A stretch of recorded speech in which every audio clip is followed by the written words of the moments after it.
Hello दोस्तों, कैसे हो आप सभी। मैं बीके सिंह आप सभी का मैथ बीके सिंह में स्वागत करता हूं और मैं आशा करता हूं कि आप सभी स्वस्थ होंगे, मस्त होंगे और अपनी पढ़ाई व सेहत का भी अच्छे से ख्याल रख रहे होंगे। तो आज का सीआई का नेक्स्ट सेशन है, तो इससे पहले वाले सेशन जितने भी बेसिक से हो पा रहे हैं, देखो सेशन हो सकता है कि ये शायद मेरा 11वें सेशन हो, तो नंबर ऑफ सेशन ज़्यादा आएंगे लेकिन टाइम वही रहेगा 15 से 20 मिनट। और एक पूरा सेशन में एक ही टॉपिक डिस्कस होगा, कि ये नहीं कि आपको ज़्यादा टॉपिक डिस्कस करा दिए जाएं, या फिर सवाल भी वही सेलेक्टेड हैं जो एसएससी में आए हुए हैं। तो पहले जहाँ से आप अपना बेसिक स्ट्रॉन्ग करके जब आप खुद ही ट्रैक जनरेट करेंगे, जब ही आपका सिलेक्शन हो पाएगा। अगर आप पहले से ट्रैक के ऊपर चले फिर आपने बेसिक के लिए टाइम गवाया तो ये आपके साथ धोखा हो जाएगा। तो ये सारे के सारे सवाल एसएससी में आए हुए हैं। अगर चैनल से फायदा होता है तो इनमें से आप कुछ कर भी सकते हैं। बिना किसी देरी के मैं आता हूँ अपने पहले कॉन्सेप्ट पर। देखो, मैंने पहले एक कॉन्सेप्ट छोड़ा था कि जिसमें हमारा मिश्र धन बराबर था, मतलब मेरा अमाउंट बराबर करने वाले कॉन्सेप्ट थे। तो उसमें देखो AMOUNT लिखते हैं इसे। तो अमाउंट करने बराबर करने वाले क्वेश्चन थे। तो उसमें मैंने क्या कराया था आपको, देखो अमाउंट 1 माना था। मान लो प्रिंसिपल 1 है, 1 + R/100 की पावर T1, ऐसे करके कुछ सवाल कराए थे। अमाउंट 2 था T2, 1 + R/100 की पावर T2, यहाँ पर T1 कीजिए इसे। और अमाउंट 3 था P2, 1 + R/100 की पावर T3, यहाँ पर 3 आएगा, कुछ मेरा ऐसे चल रहा है। और उसमें बाद में बोला था कि अमाउंट 1 बराबर अमाउंट 2 बराबर अमाउंट 3 था। तो इस टाइप के सवालों के लिए मैंने आपको एक डायरेक्ट रेशियो कैलकुलेट करवा दिया था। वो रेशियो आपको थोड़ा सा ध्यान रखना है कि P1 ratio P2 ratio P3 निकाल के मैंने कल दिखाया था लास्ट वीडियो में कि 1 + R/100 की पावर T1 रेशियो था 1/1 + R/100 की पावर T2, 1/R/T की पावर। हो सकता है R भी यहाँ पर अलग अलग हो, लेकिन रेशियो आपका यही आया था। तो ये वाला रेशियो आपको थोड़ा सा ध्यान रखना है। कब ध्यान रखना है? जब मेरा क्या बराबर हो, अमाउंट बराबर होना चाहिए प्रत्येक साल का, मिश्र धन बराबर होना चाहिए प्रत्येक साल का। और ये शायद मेरा लास्ट सवाल था। तो इसमें देखो कैसे करते हैं, ये मैं इससे पहले वाली में करा चुका हूँ, लेकिन मैं यहाँ पर इसे रिपीट कर रहा हूँ कि 9303 रुपये की राशि 2 भागों में इस प्रकार से बांटा जाता है कि प्रत्येक भाग पर 4% वार्षिक दर से सीआई क्रमशः 25 और 27 वर्ष के लिए निवेश किया जाता है यदि दोनों भागों का मिश्र धन बराबर है। बस ये वाली लाइन इसमें पकड़ने वाली होती है कि मेरा क्या बराबर है, अमाउंट बराबर होना चाहिए। तो प्रत्येक भाग की राशि क्या है, तो प्रत्येक भाग की राशि क्या है, तो उसमें अपन लोग निकाल रहे थे P1 रेशियो P2, क्योंकि अमाउंट बराबर होने पर हमारा रेशियो आ रहा था 1/R/100 की पावर T1। किसी भी आप P1 मान लीजिए, किसी भी P2 मान लीजिए, उसमें कोई दोहराई की बात नहीं है। T2 ठीक है जी। तो रेट है मेरी कितनी, 4%। 4% को क्या लिखते हैं आप, 1/25 लिखते हैं। तो इसमें कोई दोहराई की बात नहीं होनी चाहिए। तो यहाँ से P1 रेशियो P2 निकालूं तो मैं 1/4/100। अब देखो एक राशि हुई 25 साल के लिए जमा, और एक राशि हुई मेरी 27 साल के लिए जमा। ठीक है जी। अब क्या करेंगे कि यहाँ से अपन लोग निकालेंगे, देखो ये मेरा कट गया तो इसे लिखेंगे आप 26/25 की पावर 25 रेशियो 1/26/25 की पावर 27। अब देखो आपको पता है कि x की पावर मान लो यहाँ पर मेरी 7 है, तो यहाँ पर मेरी x की पावर 8 है, तो ये पावर कट जाती है क्योंकि इनका बेस सेम है। तो यहाँ पर मेरी एक पावर बचेगी, तो इसे क्या लिखेंगे आप, 1/x लिखेंगे केवल।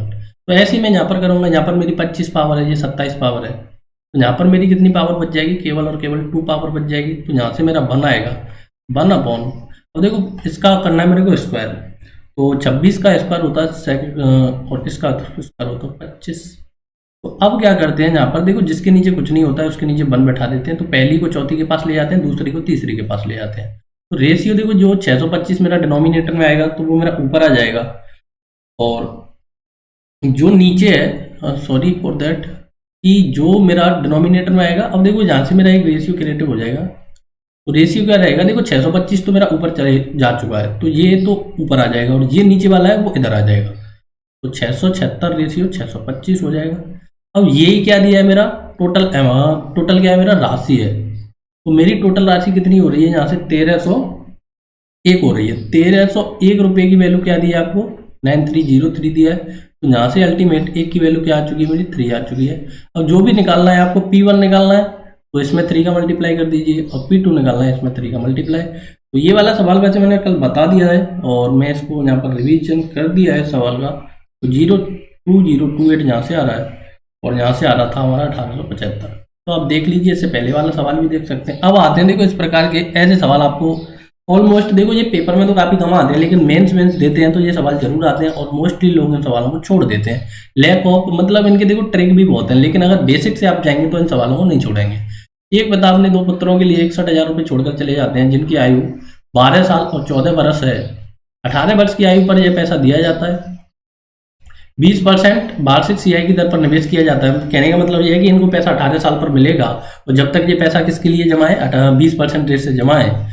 तो इनके पैसे को इस प्रकार से बांटा जाता है कि 18 वर्ष की आयु में समान धन राशि मिले। तो वर्तमान में राशि क्या है? अब देखो जो समान धन राशि है, तो वर्तमान की राशि पूछिए तो देखो अब इनकी उम्र एक की 12 साल है, एक की 14 साल है। तो एक की 12 है, एक की 14 है, तो एक को ब्याज मिलेगी कितने साल? इसको ब्याज मिलेगी 6 साल, इसको ब्याज मिलेगी 4 साल, क्योंकि इन्हें कब ब्याज मिलेगी? 18 वर्ष पर। तो अब इनका क्या समान होगा? अब तो इनका वो प्रिंसिपल समान होगा, लेकिन जैसे ही देखेंगे कि इसको कम टाइम के लिए ब्याज मिलेगा, इसको ज़्यादा टाइम के लिए ब्याज मिलेगा, तो ये बाद में डिफरेंट क्रिएटिव कर देगा। ठीक है जी, तो इसमें समान है मेरा, तो मैं क्या करूंगा कि मेरे को दोनों समान लेने, देखो P1 मान लो, एक को P2 मान लो। तो सेम कॉन्सेप्ट 1 + R/100 की पावर T, 1/1 + R/100 की पावर T2। ठीक है जी। अब एक को ब्याज मिलेगी 4 साल और एक को ब्याज मिलेगी मेरे को 6 साल। तो कैसे करूंगा मैं? किसी को P1 किसी को P2 मान लीजिए। अगर रामश्याम होता तो फिर आपको रामश्याम, जहाँ पे सीताराम होता तो वो मानना पड़ता। तो 20% को 1 + 20/100। अब एक को ब्याज कितने साल मिली जी? 6 साल मिली। और एक को ब्याज कितने साल मिली जी? किसी को मान लीजिए, कोई दिक्कत नहीं है, जब तक वो स्पेसिफाई नहीं करे कि कौन राम है कौन श्याम है, या फिर एक की ना पूछे, तो फिर आपको थोड़ा सा अलर्ट रहना पड़ेगा। तो यहाँ से क्या आ चुका मेरा? यहाँ से आ चुका मेरा 6/5 की पावर 6। यहाँ से आ चुका मेरा 6/5 की पावर 4। अब देखो ये कट गया, यहाँ 2 बचेगा, तो यहाँ लिखेंगे 1/36/25 रेशियो 1। अब देखो जिसके नीचे कुछ नहीं है उसके नीचे 1 बैठा रहो, तो 25 ऊपर चले जाएगा और ये नीचे आ जाएगा। यहाँ से रेशियो आएगा मेरा 25/36। अब यही वैल्यू क्या है मेरी? 61,000 है। तो ये कितना हो गया? 61 की ही वैल्यू मेरे को क्या दी है? 61,000 रुपया दी है। तो 61 की वैल्यू 61,000 हो गई। वैल्यू किसकी पीछे? अगर मेरे से P1 की पूछे तो एक की वैल्यू क्या आ चुकी है मेरी? कितनी आ चुकी है? तो P1 की वैल्यू क्या आएगी मेरे को? केवल 25 के पीछे 3 जीरो बैठा देना। और P2 की वैल्यू क्या आएगी मेरे को? 36 के पीछे 3 जीरो बैठा देंगे। तो ये राशि कब की है? ये राशि जब की है जब वो कितने साल के हैं। हाँ देखो P1 अगर आपने देखो ये वाला माना है, तो इसको देखो फिलहाल में कम रुपए मिलेंगे। क्यों मिलेंगे? क्योंकि इसे 6 साल का ब्याज भी मिलेगा बाद में। इसे क्यों ज़्यादा मिले? अब क्योंकि इसे बाद में ब्याज कम मिलना है। तो अब का अमाउंट तो ये आ चुका है, लेकिन 18 साल के बाद का पूछेगा तो उस पर आपको 25 साल पर ब्याज लगाना पड़ेगा और P2 के लिए आपको 36 साल पर ब्याज लगाना पड़ेगा। तो कोई दोहराई की बात नहीं है सवाल निकालने में। ऐसे सवाल देखो SI में भी जनरेट होते हैं, तो मैंने SI में भी करा दिए काफ़ी अच्छे से। ना CI में कैसे जनरेट होते हैं, तो मैंने CI में भी करा दिए। तो देखते हैं हम। देखो लोन वाले सवाल आते हैं कि लोन वाले सवाल कैसे करें। काफ़ी लोगों के लिए कंफ्यूजिंग होते हैं, लेकिन लोन इतना कंफ्यूजिंग नहीं है जितने लोग को कंफ्यूजन बना रखा है। क्योंकि काफ़ी टीचर इनके लिए ट्रिक लेकर आते हैं, और ट्रिक की मैं बार बार बोलता हूँ कि ट्रिक आपको 1 महीने 2 महीने या 3 महीने से ज़्यादा याद नहीं रहती है। तो फिर कैसे भला होगा कि जब ट्रिक याद ही नहीं रहती है तो क्या क्यों फालतू का ट्रिक के पीछे जाते हैं। तो उनके लिए आते हैं हम यहाँ पर पूरा का पूरा बेसिक बनाएंगे। तो देखते हैं कि एक व्यक्ति 3,000 रुपये की राशि 10% वार्षिक CI की दर पर लोन लेता है। वह प्रत्येक वर्ष के अंत में 1,000 रुपये लौटा देता है। तो 3 साल के अंत में वह कितना पैसा दे कि उसका सारा ड्यू क्लियर हो जाए। कहने का मतलब ये है कि 3 साल के बाद वो कितने रुपया दे कि उस पर कोई भी कर्जा ना रहे। देखो जी, एक तो मैं इसका पूरा बेसिक बताते हैं कि मान लो मैंने कोई राशि ली 3,000 की कर्ज, तो उस पर पहली साल का फर्स्ट ईयर का देखो CI बराबर ऐसा ही होता है। तो फर्स्ट ईयर का मैं जहाँ से ब्याज कैलकुलेट करूँ तो 1 साल बाद ये राशि कितनी हो जाएगी? 10 से 11 हो जाएगी, क्योंकि 10% का मेरा रेट है। तो इसको क्या लिखते हैं हम? 110 हो जाएगी 100 से। ठीक है जी। तो यहाँ से मेरा कितना ब्याज कितना रुपया हो जाएगा 1 साल बाद? तो आप कहेंगे जी यहाँ से मेरा 3300 रुपया हो जाएगा। लेकिन आपने 1 साल बाद कितने रुपया लौटा दिए? 1,000 रुपया लौटा दिए। तो कितने रुपये बच गए? 2300 रुपये बच गए। तो जो सेकंड ईयर ब्याज चलेगा आप पर कितने पर चलेगा? 2300 पर चलेगा। तो 2300 का फिर से क्या हो जाएगा? 10 से 11 हो जाएगा। तो 0 11 33 22 और 3 कितना होता है जी आपका? 25। तो अगला ब्याज चलेगा वो देखो अब ये हो चुका है मेरा अमाउंट, लेकिन आपने 1,000 रुपये फिर से वापस कर दिए, क्योंकि आप 1 साल के बाद 1,000 रुपये देते जा रहे हैं। तो अब मेरा रुपया कितना बच गया? 1530 बच गया जी। अब वो 1530 पर 3rd ईयर के लिए ब्याज चलेगा, क्योंकि 3 साल में आपने लौटाया। तो 1530 पे मैं फिर से निकाल लूँ 10/11 से, तो 0 से 0, 11 तिया 33, 55 58, 11 और 5 16। तो ये क्या आ गया जी आपको? 1683 रुपये देकर आप अपना 3 साल के बाद ड्यू क्लियर कर देंगे। कितना रुपये देना पड़ेगा आपको? 1683 रुपया देना पड़ेगा। देखो मैं फिर से समझाऊं, देखो पहली साल आपके पास कितना पैसा हो चुका है? 3300 रुपया। अगर आप पहली साल में जमा कराने जाते तो 3350 देते, लेकिन आपने पहला इंस्टॉलमेंट दिया 1000 का, तो रुपया कितना बच गया? 23,000 बच गया। तो अगला ब्याज कितने पे चलेगा? 2300 पे चलेगा। तो फिर से पैसा कितना हो चुका है? 2530 हो चुका है, लेकिन 1000 आपने फिर से पे कर दिया, तो अब रुपया कितना हो गया? 1530 हो गया। अब उस पर फिर से ब्याज चलेगा, तो आपको तीसरे साल के अंत में 1683 रुपये देकर आपका सारा का सारा लोन क्लियर हो जाएगा। काफ़ी लोगों को ये बात हजम नहीं हुई, जिनको ये बात हजम नहीं हुई तो वो आए मेरी नेक्स्ट स्लाइड पर। देखते हैं कैसे करते हैं। देखो 3000 रुपया मैंने लोन लिया, मैं इस पर 3 साल का ब्याज लगाऊं 10 से 11, 10 से 11 और 10 से 11, तो ये आ चुका है मेरा 3 साल का अमाउंट। मैं यहाँ से CI कैलकुलेट कर रहा हूँ, ठीक है जी। तो 3 साल का अमाउंट मेरा कितना आएगा? 1 2 3, ठीक है जी, 1 2 3, ये होता है 1331। अब इसका मैं इससे मल्टीप्लाई करूँ तो 3993। तो 3 साल में मेरे को कितने रुपया वापस करने पड़ेगा? 3993 रुपया वापस करना पड़ेगा। कब करना पड़ेगा? जब मैं प्रत्येक साल कोई भी इंस्टॉलमेंट उसके लिए नहीं जमा करता हूँ। लेकिन आपने एक इंस्टॉलमेंट जमा करी 1000 रुपये की, तो इस पर वो कितने साल के लिए ब्याज देगा? 2 साल के लिए ब्याज देगा, क्योंकि आपने 1 बरस के अंत में जमा कर दी, तो आपने भी जमा की है तो आपका तो भी ब्याज चलेगा ना उस पर। तो यहाँ से कितना ब्याज आ गया आपका? सॉरी, यहाँ से आपने कितने रुपए जमा कर दिए प्लस, चलो मैं इसी में उसे भी ऐड कर देता हूँ। तो एक इंस्टॉलमेंट आपने सेकंड जो लास्ट ईयर में जमा की थी उस पर 1 साल के लिए ब्याज चलेगा। क्यों? देखो ये तो आपने 1 साल बाद जमा की, फिर से 1 साल बाद ये जमा की, और 3rd ईयर में आपने पूरा का पूरा लोन क्लियर कर दिया। तो आपने कितने रुपए जमा कर दिए उसके लिए? यहाँ से रुपया हो चुका है आपका 121 के पीछे 1 0, और यहाँ से रुपया हो चुका है जी 1100। तो आपने टोटल उसके लिए कितने रुपया जमा कर दिए? आपने टोटल उसके लिए रुपया जमा कर दिए 2310 रुपये। अब देखो जो 1000 जमा किया ये आपका ब्याज मिला, ये 1000 जमा किया ये आपका ब्याज मिला, तो 2310 रुपये आप जमा कर चुके हैं। टोटल कितने जमा करने थे? 3900। टोटल जमा करने थे 3923, और आपका बजट बैठा है 2310। तो यहाँ से 3 और ये क्या हो गया 8 और ये 6 1, तो 1683 आपको पेड करना पड़ेगा। फिर उसके बाद आपका लोन पूरा का पूरा क्लियर हो जाएगा। तो देखो ऐसे होते हैं ये सवाल कि आपने किसी से कर्जा लिया, मान लो 50,000 का, तो आपने कभी 10,000 दे दिए, 20,000 दे दिए, 30,000 दे दिए, तो वो क्या करेगा? पहले अपने पूरे 50,000 की ब्याज निकालेगा, फिर जो आप देकर आए हैं फिर वो आपके ब्याज निकालेगा कि आपने 10,000 दिए इस टाइम पर, तो आपकी 10,000 की ब्याज निकालेगा, फिर वो पूरे ड्यू में से घटाएगा। तो इस प्रकार के ये सवाल होते हैं। तो आते हैं नेक्स्ट सवाल पर। काफी अच्छे सवाल है ये, और आपको सही से इनका थोड़ा सा फोकस करना है। एक व्यक्ति 4,000 रुपये की राशि 20% वार्षिक CI की दर से कर्ज लेता है और प्रत्येक वर्ष के अंत में 1500 रुपये वापस कर देता है, तो 3 वर्ष के अंत में वो कितना पैसा देगी सारा कर्जा क्लियर हो जाए? देखो सेम सवाल सेम कॉन्सेप्ट, मैं सवाल को छोड़ता हूँ आपके लिए। तो करना भी कैसे मैं आपको बता दूं। देखो 4,000 पर 20% का मतलब होता है 5/6, 5/6 मल्टीप्लाई 5/6।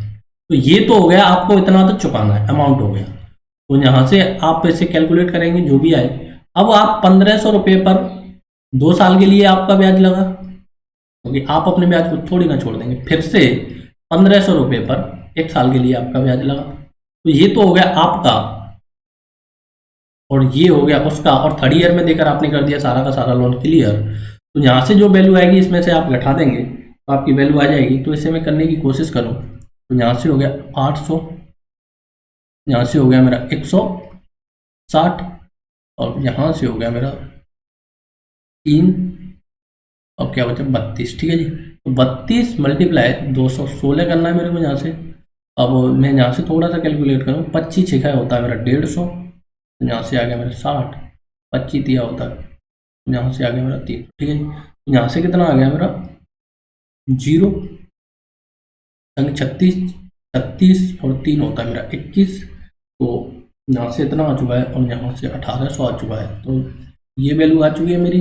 अब मैं यहाँ 2 से 16 मल्टीप्लाई 32 करूँ तो 2 से 16 मल्टीप्लाई 32 करने पर मेरा आ रहा है 96912। तो इतने में आपको ये जोड़कर आपको सब्ट्रैक्ट कर देना है और ये आपका ऐड होकर आ रहा है 390। ठीक है जी। तो इन दोनों का ही अमाउंट आपको पेड करना पड़ेगा 2 साल के बाद, आपका सारा का सारा लोन क्लियर हो जाएगा। तो 2 कितना आ गया 5 और 9 और यहाँ हो गया जी आपका 52। तो 3952 रुपये आप पेड करेंगे तीसरे साल के अंत में और आपका सारा का सारा लोन क्लियर हो जाएगा। हो सकता है, देखो मैंने इसमें थोड़ा सा यहाँ पर इस डाटा का यूज किया क्योंकि ये पहले से मेरे को थोड़ा सा याद था। एक व्यक्ति प्रत्येक वर्ष के आरंभ में इतने रुपए बैंक में जमा करता है और 4% वार्षिक सीआई की दर से 3 साल के बाद उसको कितना धनराशि प्राप्त हो। अब देखो, इस प्रकार के सवाल बच्चों को इतना परेशान करते हैं और इतना इसका आसान तरीका है कि क्या ही बोले। पहले तो मैं आपको बताता हूँ इसका क्या तरीका आप करेंगे। तरीका नंबर 1 होता है ऐसे सवालों को करने का, वो ये है कि 4% को क्या लिखते हैं आप 1/25। अब मेरे को पता है कि कोई राशि 25 से क्या होगी जी 26 होगी। पहले साल वो राशि 25 से क्या होगी 26। दूसरे साल, आप 3 साल की है तो दूसरे साल मतलब 25 गुणा 25 से क्या होगी, क्योंकि 2 साल के लिए हम स्क्वायर करते हैं। सॉरी फॉर दैट, एक second, again we start that. देखो मैं बताऊंगा आपको कि पहले साल क्या होगी 25 से होगी जी मेरी 26। दूसरे साल क्या होगी, क्योंकि 2 साल के लिए स्क्वायर करते हैं, 25 मल्टीप्लाई 25 से होगी 26 मल्टीप्लाई 26। अब तीसरे साल के लिए जी क्या होगी, 3 साल के लिए हम क्यों करते हैं तो 25 मल्टीप्लाई 25 मल्टीप्लाई 25 से हो जाएगी मेरी राशि 26 मल्टीप्लाई 26 मल्टीप्लाई 26। अब वो ये कह रहा है कि आरंभ में उसने कितने रुपया जमा किए 15,625 रुपया जमा किए। मतलब कहने का ये है कि उसने प्रत्येक साल सेम राशि जमा की। तो मैंने प्रिंसिपल सेम करने के लिए इधर मैंने मल्टीप्लाई किया तो मेरे को इधर भी मल्टीप्लाई करने पड़ेगा सेम संख्या से। मैंने क्या किया कि प्रिंसिपल कर दिया जी सेम। ये मेरा प्रिंसिपल है, ये मेरा अमाउंट है। ये पहले साल का, ये दूसरे साल का, ये तीसरे साल का, ये पहले साल का, ये दूसरे साल का, ये तीसरे साल का। तो प्रत्येक ईयर, प्रत्येक वर्ष के आरंभ में उसने कितने रुपया जमा किए 15,625 किए। अब यहाँ से मैं 25 का क्यों निकालूं तो 25 का क्यों होता है ये 15,625। तो मैं प्रत्येक साल देखो यहाँ से मेरा 15,625 आ रहा है, यहाँ से मेरा 15,625 ही आएगा, यहाँ से भी मेरा 15,625 आएगा। तो मैं प्रत्येक साल के स्टार्टिंग में कितने रुपए जमा कर रहा हूँ जी 15,625। और 15,625 की वैल्यू क्या दी है आपको 15,625 ही दी है। अब मैं यहाँ से मल्टीप्लाई करूँ तो यहाँ से आ रहा है मेरा 17,576। देखो ये मल्टीप्लाई यहाँ पर ये क्यों थोड़ा सा आपको फास्ट करना है। अब यहाँ से आएगा मेरा 16900 और यहाँ से आएगा 616250। ठीक है, तो ये मैंने कैलकुलेट करके रख रखा है पहले से। तो मेरा ये टोटल अमाउंट हो चुका है यहाँ से 50726। ये क्या हो चुका है मेरा टोटल का टोटल अमाउंट हो चुका है। मैंने प्रत्येक वर्ष के आरंभ में कितने रुपया जमा किए 15,625 रुपया की जमा किए। तो एक की वैल्यू क्या है मेरी 1 है, तो यहाँ से 50,625 की वैल्यू क्या होगी 726 ही होगी। तो मेरे को 3 साल के बाद वह राशि कितनी प्राप्त होगी 50,726 रुपया प्राप्त होगा। कब, जब मैं देखो प्रत्येक साल के स्टार्टिंग में 15,000 जमा करता हूँ तो 3 साल तक मेरा 45,000 तो हो ही चुका है। अब उस पर मेरे को ब्याज मिलेगा, तो ये ब्याज मिलेगा। अब हो सकता है कि आपसे यहाँ से ब्याज भी पूछ ले कि सीआई कितना है। तो जब सीआई कैलकुलेट करेंगे तो इसमें आपको 3 का मल्टीप्लाई करना पड़ेगा, क्योंकि आपने 3 इंस्टॉलमेंट जमा किए हैं, तो इन दोनों का अंतर लेंगे आप तो भी आपका सीआई आ जाएगा। तो आज का वीडियो में थोड़ा सा यहीं पर विराम देता हूँ। तो इस वीडियो ये सवाल मैं नेक्स्ट सेशन में कराऊंगा। एक व्यक्ति किसी निश्चित धनराशि को 3 लगातार वर्षों 20% सीआई की दर से जमा करता है, तो 3 साल बाद उसे इतना रुपये प्राप्त होता है, तो प्रत्येक वर्ष में कितने रुपए जमा करता था। इसमें आपको क्या अमाउंट इक्वल करना है और प्रिंसिपल अलग अलग रखना है। ठीक है जी, प्रिंसिपल अलग अलग रहेगा, अमाउंट इक्वल रहेगा। नेक्स्ट सवाल ये है, एक ये सवाल है, एक ये सवाल है, और ये होते हैं मेरे यहाँ पर सवाल कंप्लीट। तो मैं इन सवालों में थोड़ा सा वीडियो लंबा ना खींचकर अगर आप इन्हें कर सकते हैं तो इनका आंसर आप कमेंट बॉक्स में जरूर बताएं। अगर इस सेशन में कोई भी गलती रहती है तो मैं उसके लिए आपसे माफी चाहता हूँ कि अगर हो सकता है, देखो ये कैलकुलेशन इतना थोड़ा सा टफ है तो मैं इन्हें पहले से ही करके रख के बैठा हुआ हूँ डाटा को, क्योंकि अगर मैं यहाँ पर कैलकुलेशन करूँगा तो थोड़ा सा मेरा वीडियो लंबा खींचेगा, तो इस कारण मैंने ये पहले से ही ऑलरेडी किया हुआ है। अगर वीडियो से आपको थोड़ा भी फायदा होता है अब वीडियो को प्लीज़ थोड़ा शेयर कर दीजिए, चैनल सब्सक्राइब कर सकते हैं और फेसबुक टेलीग्राम के माध्यम से आप जुड़ भी सकते हैं। अगर वीडियो पसंद आता है तो कमेंट करें, ना पसंद आता है तो भी कमेंट करें, क्योंकि उससे हमें पता पड़ता है आपका फीडबैक ही हमारे लिए एक मोटिवेशन होता है कि हमारे लिए कैसा फीडबैक आ रहा है। अगर वीडियो पसंद आता है तो लाइक भी कर दें, शेयर भी करें और सब्सक्राइब भी करें। और कोई भी ट्रिक नहीं सिखाएंगे, सारे के सारे सवाल एसएससी में आए हुए सवाल ही होंगे। इसमें से कोई भी सवाल ऐसा नहीं है कि जो आपका फिजूल का टाइम खर्ची करे, या फिर ये सवाल देखो, अब मैं मोस्टली बोला जाए तो ये सवाल ऐसे होते हैं कि जब भी आप कोई नई कोचिंग इंस्टीट्यूट में जाते हैं तो वहाँ पर इसी प्रकार के सवालों को आपको पहले पेश किया जाता है, क्योंकि आपका देखो इससे पहले का लेवल ऑफ ज्ञान है वो जीरो है। वो लोग क्या करते हैं, अपने आप को ज़्यादा स्मार्ट दिखाने की कोशिश करते हैं, तो पहले से ही बड़े बड़े सवाल लेकर आते हैं। तो ऐसा नहीं है, देखो जब सीढ़ी दर सीढ़ी चलते हैं तो आप सब प्रकार के सवालों को करेंगे। तो ये चैनल आपके केवल और केवल बेसिक स्ट्रॉन्ग करने के लिए, अगर यहाँ पर आप ट्रैक के लिए आ रहे हैं तो मैं बोलूँगा कि आप क्वाइट भी कर सकते हैं। मैं यहाँ पर कोई ट्रैक नहीं सिखाऊंगा, लेकिन वो बेसिक है, वो इतना स्ट्रॉन्ग होने के बाद आप खुद ट्रैक जनरेट करेंगे तो आपको खुद ही ट्रैक के पीछे नहीं भागना है। बार बार बोलता हूँ कि कोई एग्जाम 1 से 2 महीने में नहीं होना है।